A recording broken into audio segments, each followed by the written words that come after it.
Nosotros somos estudiantes de enfermería en la Universidad Especializada de las Américas. Mi nombre es Astrid Ramos Y yo soy Valeria Espinosa. y bienvenidos a Fisiopatología del Día. En el día de hoy vamos a hablar sobre lo que es el sistema renal. Primero que todo debemos saber que el sistema renal está formado por lo que son los riñones, los uréteres, la vejiga urinaria y la uretra. Este sistema es el encargado de eliminar las sustancias tóxicas y de desechos acumulados en el torrente sanguíneo y eliminarlas a través de la orina. Ella se acumula, es segregada en los riñones y se recoge en la pelvis, pasa por los uréteres, llega a la vejiga y se elimina por la uretra. Las enfermedades que afectan el sistema renal son reversibles, mientras que otras son padecimientos a largo o por el resto de la vida. Pueden ser causados por patógenos, trastornos genéticos o el envejecimiento. Existen muchas enfermedades que pueden afectar el funcionamiento renal. Las mujeres son más frecuentes a sufrir infecciones urinarias que los hombres y son dolorosas y molestas. A continuación, les vamos a mencionar las enfermedades del sistema. La lesión renal aguda. La lesión renal aguda es la interrupción repentina que se da en la función renal. Esto tiene como causa una mala circulación, una obstrucción o también por una enfermedad subyacente. Entre sus divisiones va a ser una enfermedad prerrenal, intrarrenal y posrenal. La lesión renal aguda prerrenal se caracteriza por tener una disminución notoria en la irrigación sanguínea. Esto se puede causar por las arritmias, algún taponamiento cardíaco, algún infarto al miocardio, la hipertensión prolongada. En el caso de las mujeres embarazadas vendría siendo la eclampsia. También puede ser por el uso excesivo de diuréticos y fármacos antihipertensivos. La lesión renal aguda intrarrenal es conocida por los daños productos en la estructura de la filtración de los riñones. Esta da una necrosis en los túbulos renales debido a la isquemia o a la toxicidad. Esto se caracteriza por ser una insuficiencia renal intrínseca o parenquitemosa y va a producir lo que son las sustancias nefrotóxicas. Dentro de la fisiopatología de la lesión renal aguda postrenal tenemos que se obstruye la salida de la orina en la vejiga, uréteres o uretra debido a los cálculos, coagulaciones sanguíneas, tumores de vejiga, cáncer pélvico e hipertrofia prostática. Ahora, ¿cuáles son los signos y síntomas específicos de la lesión renal aguda? Bueno, tenemos que son oliguria o anuria, hipotensión y taquicardia, membranas mucosas secas y venas del cuello planas, letargia y piel fría y pegajosa. En la lesión renal aguda intrarrenal tenemos que las causas se deben a lesiones prerrenales maltratadas, nefrotoxinas, complicaciones obstétricas, miopatías, lesiones por aplastamiento, mielomas renales, anemia por células falciformes, lupus eritematoso sistemático, vasculitis. Ahora, cabe destacar que esta enfermedad tiene como daño estructural a la parte interna de los riñones. Ahora pasaremos a la lesión renal aguda posrenal. Esta puede ser causada más que todo por obstrucciones vesicales, también por uretrales y ureterales. Este también puede ser por algún cálculo renal que se pueda dar. Dentro de la fisiopatología de la lesión aguda prerrenal tenemos que es la alteración causa la disminución de la irrigación sanguínea en los riñones. Esto disminuye que la sangre vaya a los riñones, causando la muerte de las nefronas. La mala irrigación produce una hipoperfusión. Esto lleva a una hipoxia y los túbulos son más débiles, causada la disminución de la tasa de filtración glomerular y aumenta la reabsorción del sodio y agua, lo que puede causar una sobrecarga del volumen, hipercalemia y acidosis metabólica. En el caso de la lesión renal aguda progresiva, sus signos y síntomas específicos va a ser lo que es la infección, también se va a dar sondeos gastrointestinales, estertores convulsiones y puede llegar a dar un coma, las convulsiones, hematuria, petequias y equimosis. Ahora, ¿cómo es el manejo de enfermería en esta enfermedad? Bueno, nosotros como enfermera lo primero que tenemos que vigilar son si se forman algunos edemas en los pacientes, también realizar lo que es el cambio de posición y mantener ver que tengan una dieta equilibrada, libre de sodio. Ahora vamos a hablar sobre la necrosis tubular. ¿Qué es la necrosis tubular? Bueno, la necrosis tubular es el daño en el segmento tubular de las nefronas. Y pues bueno, esta enfermedad se puede dar ya sea como una necrosis sistemática que va a afectar a todo el cuerpo o una necrosis isquémica que va a afectar como que solamente a esa parte del cuerpo. Ahora, ¿cuáles son las causas de esta enfermedad? Las causas de esta enfermedad, en la parte de las lesiones isquémicas puede ser por una hipotensión, una septicemia, que vendría siendo la presencia de bacterias en el torrente sanguíneo. Puede ser por una deshidratación, aquellas personas que no les gusta mucho tomar agua, o por una insuficiencia cardíaca. Mientras que en las lesiones nefrotóxicas puede ser debido a la ingesta de ciertos medicamentos como los que vendrían siendo los aminoglucósidos y medios de contrastes. Pero antes de tocar lo que es la fisiopatología de la necrosis tubular, vamos a ver qué ocurre primero en las células. Se causa un agotamiento de la energía celular y esto da el comienzo a la acumulación de intracelular del calcio y daño en las membranas. Esto causa que haya una necrosis en la zonal en múltiples sitios de los tubos. Ocurre una oclusión. ¿Y cómo se da eso? Bueno, eso se da por el comienzo que empiezan a perder la continuidad de la membrana basal y la luz tubular puede ser ocluida por cilindros y dendritos. Ahora la oclusión va a producir lo que vendría siendo una obstrucción urinaria. La obstrucción urinaria lo que va a hacer es que va a causar un aumento de la presión en la intraluminar tubular, en la nefrona, lo que va a hacer que se disminuya la filtración glomerular. Si la membrana basal no se destruye como que de una manera importante, esto va a facilitar que ésta logre regenerarse nuevamente. Esto va a hacer que ya la necrosis no va a ser letal y va a provocar que ya el paciente como que se le revierta el daño causado. Ahora hablaremos sobre lo que es la manifestación clínica. Dentro de los signos y síntomas específicos de esta enfermedad tenemos que está la hipercalemia, lo que es la disminución del gasto urinario, anemia, anorexia y los vómitos. Estos vómitos van a ser más incoercibles. Mientras que ahora lo que vendría siendo el manejo de enfermería es que en la fase aguda lo que podemos hacer es que podemos como administrarle diuréticos a los pacientes, también lo que vendría siendo la administración de vasopresores, inotrópicos o pueden ser ambos. En la fase aguda lo que podemos hacer es que podemos como administrarle diuréticos a los pacientes, también lo que vendría siendo la administración de vasopresores. Ahora vamos a hablar sobre la cistitis. La cistitis es la formación de infecciones en las vías urinarias bajas. Este se puede clasificar en cistitis bacteriana, que son las más frecuentes. Esta puede ser causada por la presencia de bacterias, como una de ellas puede ser la Escherichia coli. También puede ser una cistitis intersticial, que también es conocida como síndrome de vejiga dolorosa. Esta es una forma crónica de cistitis y está caracterizada por tener una inflamación persistente en la vejiga urinaria.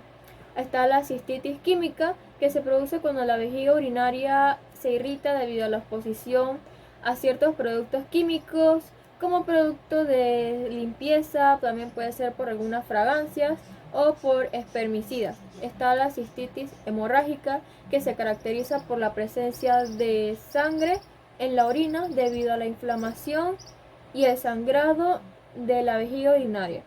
Y tenemos por último a lo que vendría siendo la cistitis por radiación.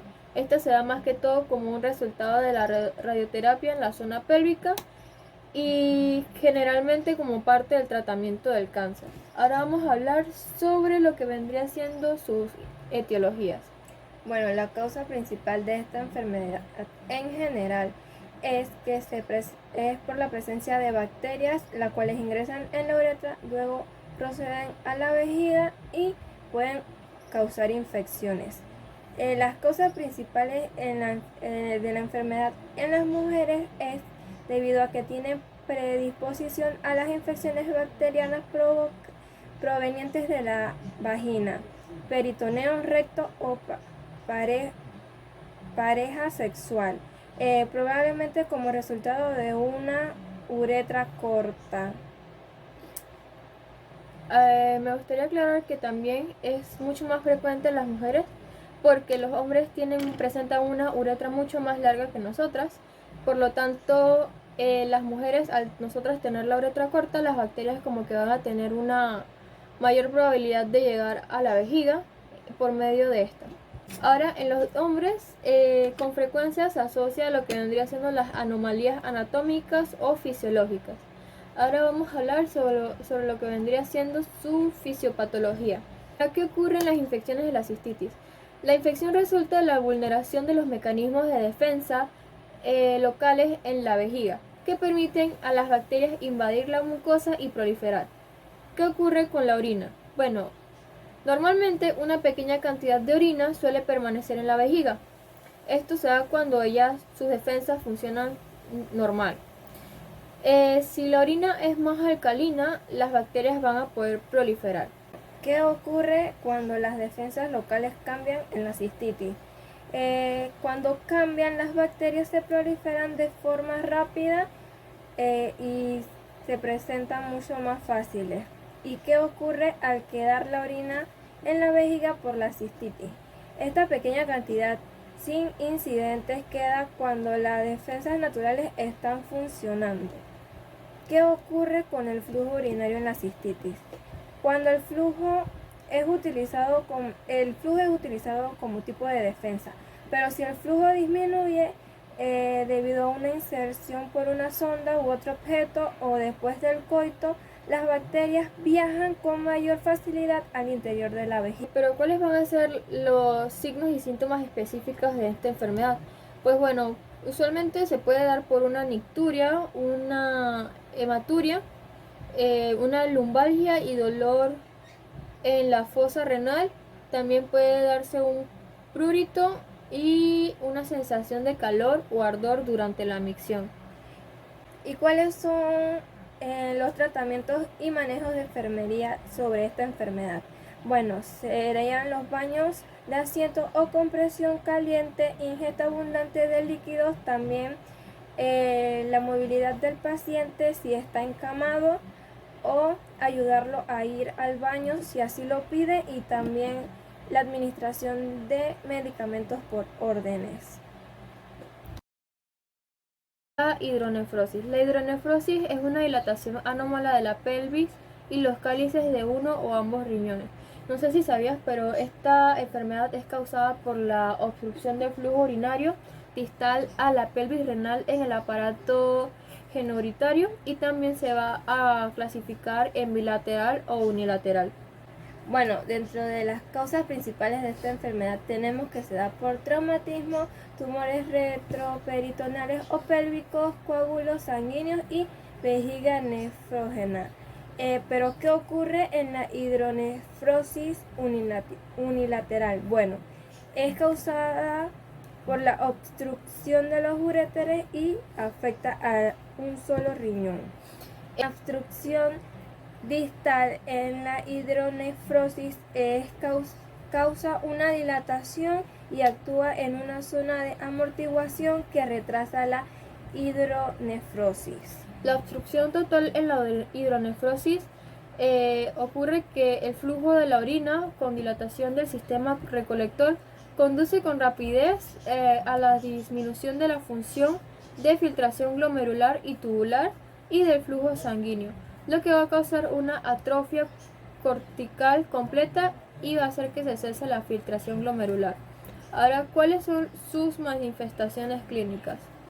La hidronefrosis va a variar dependiendo de las causas de la obstrucción. No hay síntomas específicos, pero puedes presentar un dolor leve o ligera disminución del flujo urinario. O también se puede dar lo que es un dolor intenso, un cólico renal o dolor sordo en el flanco que puede irradiarse hacia la ingle. También se puede dar una anomalía urinaria notoria, como la hematuria, piuria, la disuria o la alternancia entre la oliguria y poliuria o anuria completa. También van a presentar lo que son náuseas, vómitos, plenitud abdominal, dolor al orinar, goteo o disuria inicial. Nuestros tratamientos o manejos de enfermería vendría siendo una dieta baja en proteínas, sodio y potasio, o la administración de medicamentos y los cuidados después de una operación. La vejiga neurógena. La vejiga neurógena es cualquier tipo de disfunción vesical. Esta se puede clasificar en hiperreflexia y la flacidez. Dentro de las causas principales de esta enfermedad tenemos que se da por enfermedad o traumatismo de la médula espinal como estenosis, raquidea o aracnoiditis, alteraciones de la intervención periférica, alteraciones metabólicas como hipotiroidismo. La fisiopatología de este es que normalmente el cerebro es quien regula la vejiga de forma automática. Sin embargo, las lesiones en el tronco encefálico o la médula espinal pueden interrumpir esta regulación, por lo que van a causar una incontinencia urinaria. Las lesiones en la zona de la protuberancia resultan de una pérdida completa de la regulación de la micción, mientras que las lesiones en la motoneurona superior causan vejiga neurógena espástica y las lesiones en la motoneurona inferior van a causar vejiga neurógena flácida. Estas alteraciones pueden llevar a una retención de orina, infecciones y problemas renales si no se tratan adecuadamente. Dentro de los signos y síntomas específicos de esta enfermedad tenemos que se da por algún grado de incontinencia, interrupciones o cambios en el inicio de la micción, incapacidad para vaciar completamente la vejiga, reflujo vesicouretral y nefrosis hidrouretral. Manejo de enfermería. Tenemos cómo promover el vacío de la vejiga, proporcionar educación al paciente y a los cuidadores sobre la vejiga neurógena, sus síntomas y el manejo adecuado. También está la prevención a las infecciones y también lo de colocar a los pacientes los medicamentos ordenados. La poliquistosis renal. Bueno, ¿qué es la poliquistosis renal? Es una enfermedad hereditaria autosómica dominante caracterizada por múltiples conjuntos bilaterales de quistes que contienen líquidos en ellos. Pueden ser de tipo autosómicas dominantes o autosómicas recesivas, afectando lo que son la corteza, la médula renal, el hígado y el vaso. Y bueno, como causas tenemos que se pueden dar por los genes anormales y entre sus factores predisponentes pueden ser aquellas personas con diabetes, con presión alta, también afecta lo que vendría siendo la raza, los antecedentes familiares y la insuficiencia renal o también una obesidad. Su fisiopatología es que la presencia de múltiples quistes en los riñones van a causar un agrandamiento notable. Estos quistes contienen líquido y se van a distribuir en lo que vendría siendo la corteza y la médula renal, así como en otros órganos como el hígado y el vaso, y los quistes van a provocar cambios estructurales en los riñones y pueden causar lesiones renales. Además, pueden presentarse en otros órganos y se pueden desarrollar complicaciones como aneurismas intracraneales, divertículos colónicos y prolapsos de la válvula mitral. Bueno, entre los síntomas y signos específicos de esta enfermedad tenemos lo que son la hipertensión, cefalea, lumbalgia, riñones muy aumentados de volumen a la palpación, también lo que es el aumento de la circunferencia abdominal y el abdomen con edema o doloroso. Mientras que eso sería en el caso de los adultos, mientras que en el caso de los recién nacidos se pueden presentar por masas enormes, bilaterales, simétricas en los flancos, también se pueden dar por las fascias de Potter y porque los recién nacidos tienden a presentar una dificultad respiratoria. El tratamiento de enfermería que debemos tener en esta enfermedad son brindar lo que son los medicamentos, dar hidratación adecuada para mantener el equilibrio de líquidos, evitar las nefrectomías y también hacer cambios de dietas y verificar lo que es el ejercicio con los pacientes. Si no, también si el paciente se va a su casa, también brindarle lo que es sobre la información sobre su enfermedad y que tienes que estar en ejercicio constantemente.